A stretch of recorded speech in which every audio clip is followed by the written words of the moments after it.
Guatambu Farm in southern Brazil on the border with Argentina. This is cattle country. Walter Peter's family has built one of the most successful ranches in the state of Rio Grande do Sul, where rich grasslands help support a $6 billion export industry.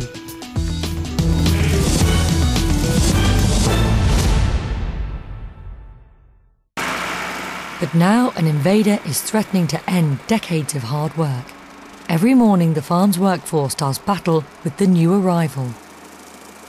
This is the plant I want to control, and the good grass I need to keep. You see, it's hard to pull out. That is why it wears the teeth of cattle. It's full of fiber. In 2 or 3 years, an animal living of this will have no teeth left. On top of that, it has no nutritional value. The cattle don't earn any weight. The ranchers hate African lovegrass. It was brought to Brazil in the 1950s by a farmer impressed by its fast growth.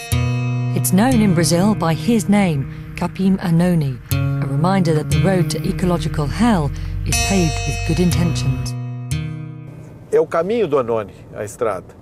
The road is the path of the Anoni.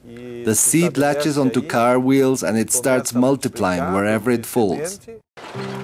African lovegrass has already taken over 2 million hectares of prime grassland in southern Brazil, Uruguay and Argentina. That's roughly the size of 2 million soccer pitches. The Nature Conservancy, an environmental group, estimates that lovegrass has cost the Brazilian economy over $30 million in the past decade.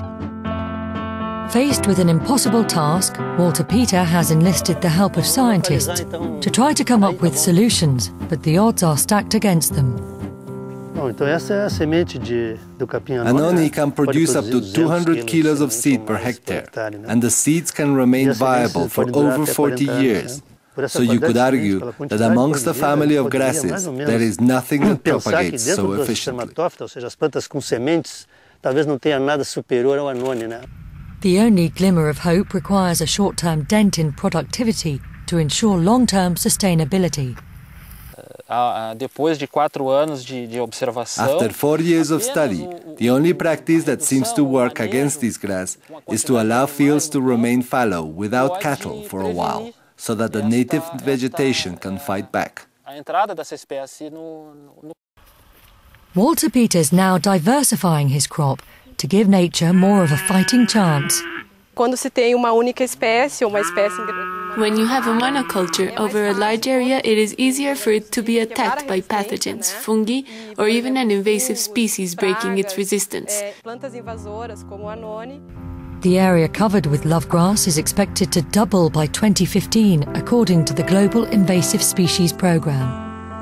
Extinctions are forever, but invasive species provide a nice parallel here, because usually invasions are forever. It's not something we can turn the clock back on. And that seems to be the case here in a corner of Queensland, Australia, where locals are facing up to life with the great invader.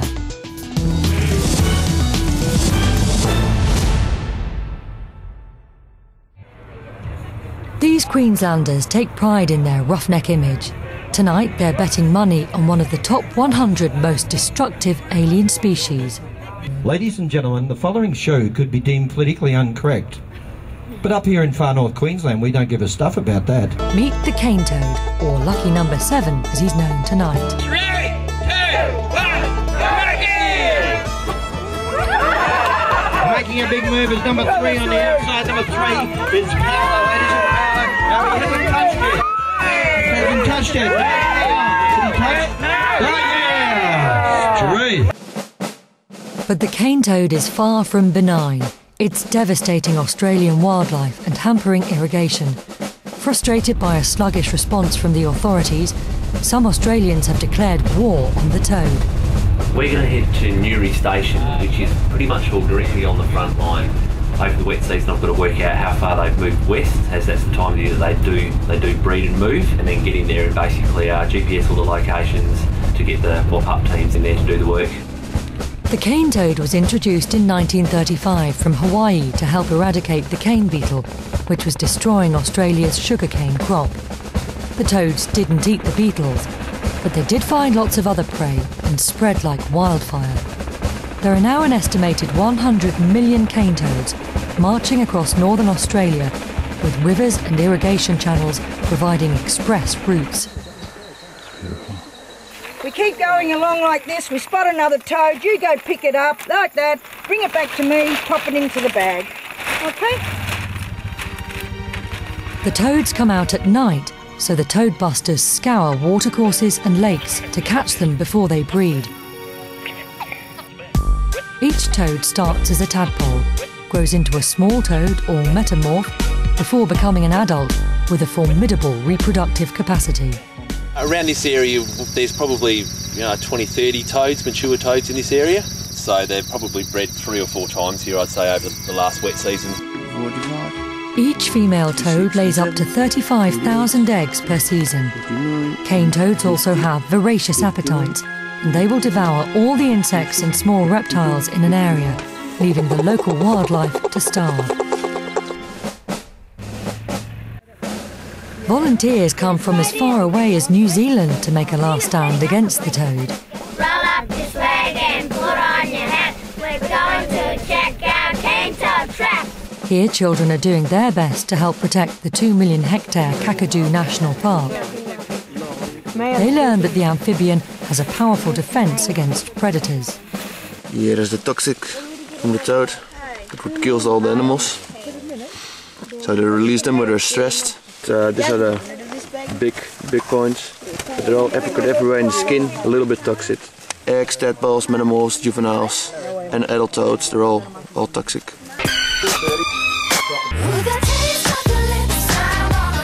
They're toxic, but the native wildlife haven't learnt that. Some of Australia's most important species, such as crocodiles, monitor lizards and rare snakes, are eating cane toads and dying from their poison. Our biodiversity and wildlife is really incredibly valuable to a place like this. It's a big part of our tourism industry. The cost of trying to protect that biodiversity is going to run into the millions of dollars. Cane toads also find irrigation pipes and drainage channels an ideal feeding and breeding place. One large cane toad can block a pipe completely, destroying the irrigation system and a farmer's crop with it. You do get cane toads that come through and damage your channel, so you don't get proper drainage. You can have some pretty big losses. If it's 10% of turnover, that's $300,000.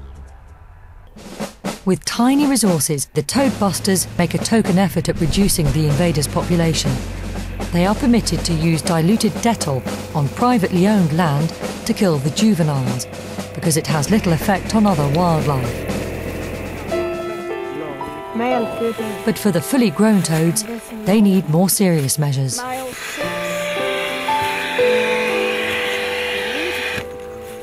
See my hat, it's got the slayer on it, and that's why, because I usually am the one that euthanizes.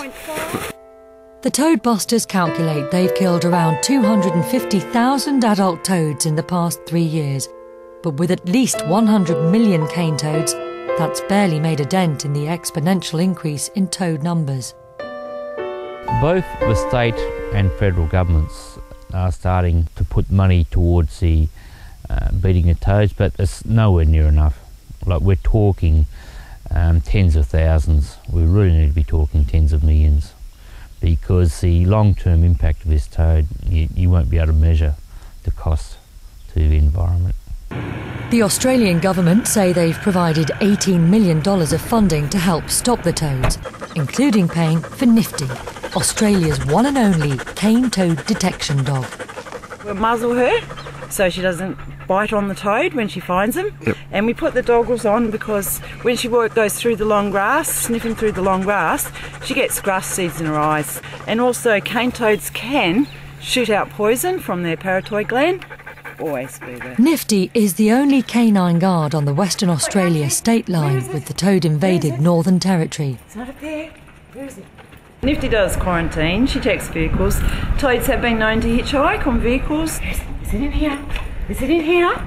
We get a lot of reports of people finding them in and around their cars. Oh, toad! We don't want any cane toads coming through to WA. But some local politicians are saying the government isn't doing enough to solve the crisis. I guess if you scratched it all together, and you might get 15 million over the last 10 years. I think the Queensland government put up $1 million gilt money for research on cane toads, but that's all really been spent in setting up chemical laboratories and stuff to do chemical analysis on cane toads, which is really marginal. Scientists from Cornell University estimate that invasive species, including cane toads, cost Australia over $6.8 billion a year. And despite the toadbusters' best efforts, the cane toads are spreading across Australia at around 30 kilometres a year, devastating the wildlife in their path. So who are the people with a vision to keep nature in working order? In each episode of Nature Inc., the end note comes from the visionaries. This week we hear from a scientist leading the growing battle against invasive species. Everybody should know about this. You know, it's no good just to have a group of experts in a room making recommendations that can be ignored or not ignored by different countries. If you look at the predictions, air travel is going to increase for the next 25 years or so. So it's a problem that's not going to go away. And I'm not saying that globalisation is all bad and that we shouldn't travel in aeroplanes or we shouldn't eat certain species or whatever we do. It's that we've got to think about the risks associated with that.